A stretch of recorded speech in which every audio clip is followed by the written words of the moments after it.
On the occasion of the 30th anniversary of the Sikh genocide of 1984, a massive rally and public meeting took place in Delhi. The rally was organized by Lok Raj Sangathan along with several other organizations.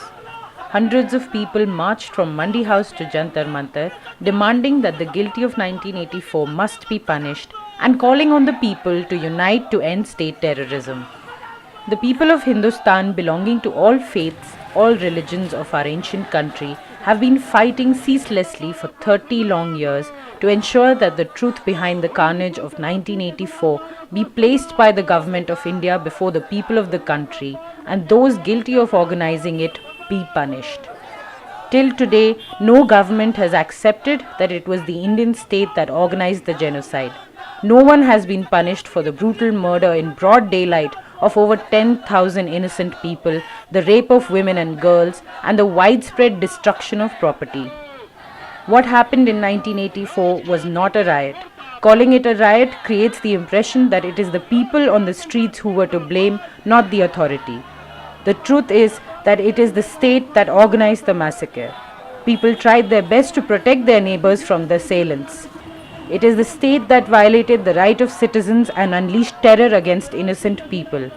We, the people of India, have to escalate the struggle for truth and justice with the perspective of establishing a modern democratic state committed to ensure prosperity and protection for all. 1984 के गुनहगारों को सजा दो।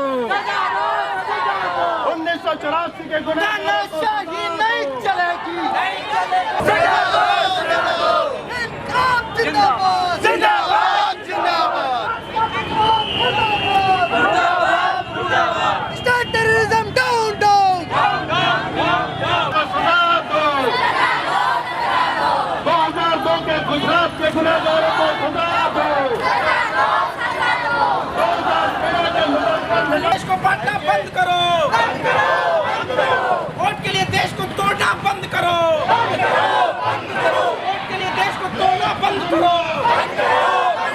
सांप्रदायिक राजनीति मुर्दाबाद।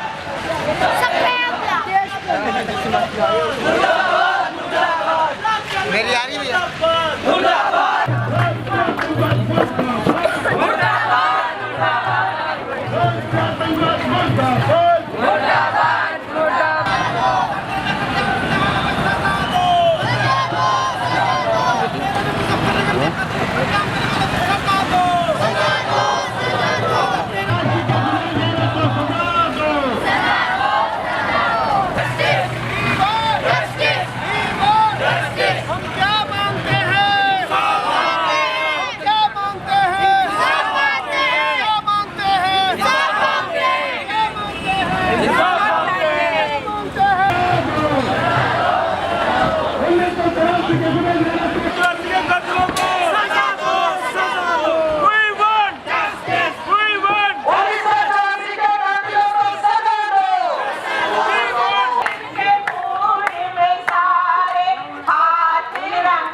संगठन की तरफ से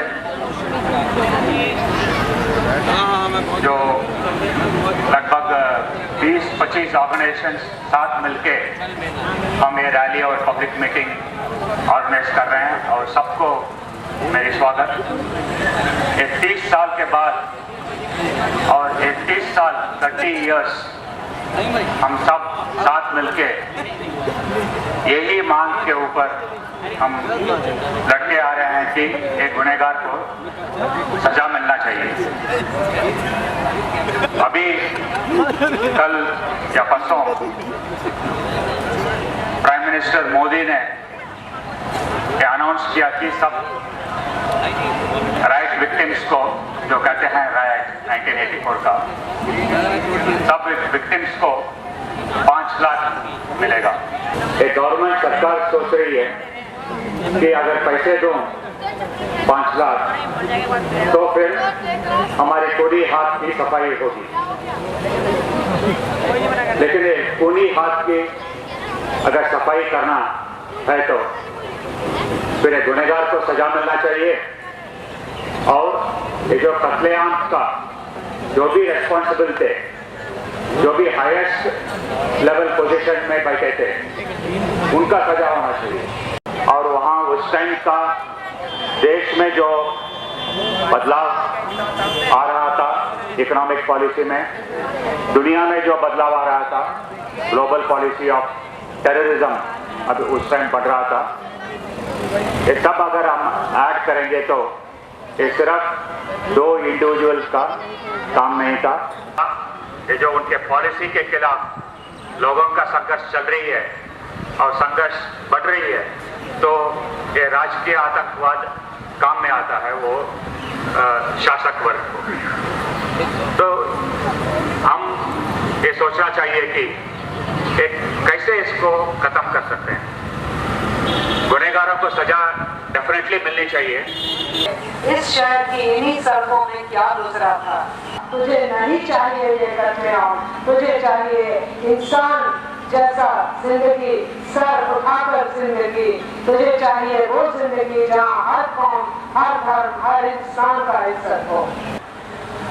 जिंदा इंसान को, निर्दोष को मार के आपको कुछ फल मिलता है तो करते रहोगे वो कांड, और यही हुआ है, यही देश का इतिहास है।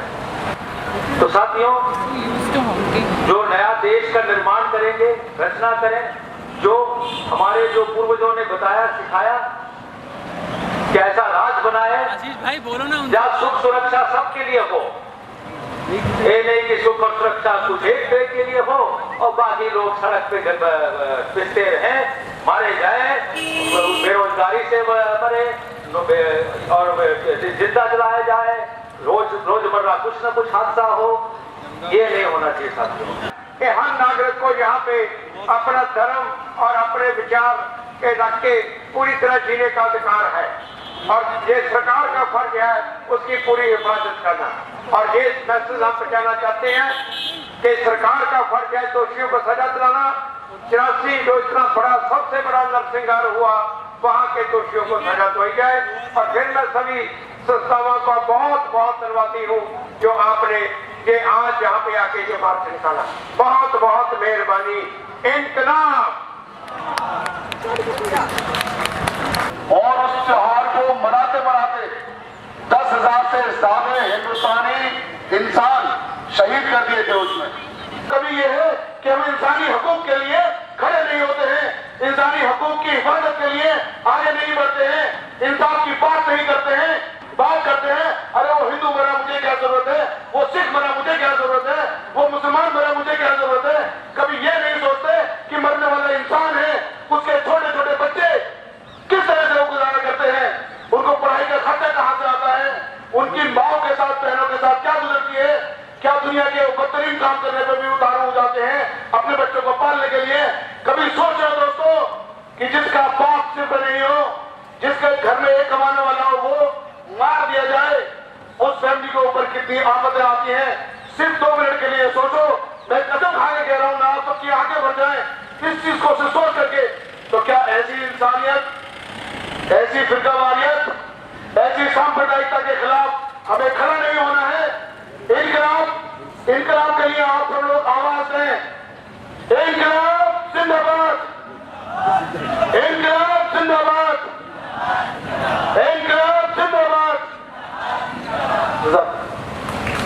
को बुलाए, पैरामिलिट्री को बुलाए, सीआरपीएफ को बुलाए, जो कि शुरू थोड़ा मोड़ा, लेकिन उसको दूसरे दिन उठाया गया, 2 दिन 3 दिन पूरा चलता रहा। लेकिन नरसिम्हा राव जी के सर पे जो होम मिनिस्टर जिनकी ड्यूटी थी, सब कहाँ है वहाँ, जो इंदिरा जी की जो वहाँ डेड बॉडी है उस पर सब सारे पुलिस वाले वहाँ इकट्ठे हो रहे हैं। जो अपना ड्यूटी इस समय करना चाहिए उसको सब भूल गए थे, और वहाँ खुलेआम उन्होंने छूट दे रखी थी गुंडों को कि जाओ लूटो, मारो, मार काट करो। तो ये हाल उस समय हुआ था। और वही अगर नरसिम्हा राव वो समय सरकार जो उनकी ड्यूटी थी, होम मिनिस्टर थे, दिल्ली उनके हाथ में थी, अगर वो उस समय ले लेते, कड़ा कदम उठाते, तो शायद ये नहीं होता है, हजारों सिखों का कत्लेआम नहीं होता।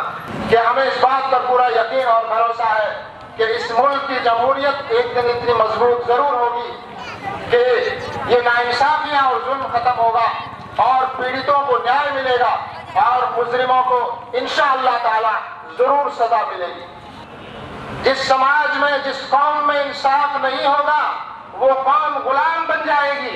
हम अपने देशवासियों को कहना चाहते हैं, इस देश को गुलाम बनने से बचाइए और उसका रास्ता ये है कि यहाँ नाइंसाफी को खत्म करिए और नाइंसाफी को खत्म करने के लिए खड़े हो जाइए और इंसाफ की आवाज के साथ आवाज मिलाइए। तो ये काम पुलिस ने किया।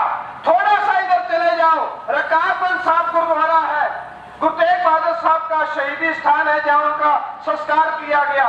इसी के अंदर सेवादार था मुख्तियार सिंह, उसका हलफनामा है जो आज भी गुरुद्वारे में मैनेजर की नौकरी कर रहा है।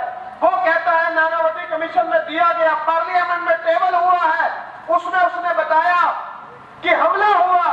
कमलनाथ जो हिंदुस्तान का उद्योग मंत्री था, बसंत साठे कांग्रेस का लीडर था, दिल्ली का पुलिस कमिश्नर सुभाष टंडन वहां पर खड़ा था। पुलिस ने गुरुद्वारे पर गोलियां चलाई, भीड़ ने हमला किया। एक बुजुर्ग ने आके दरवाजे के पास कहा, गुरु तेग बहादुर हिंद की चादर। 1984 के गुनहगारों को सजा दो,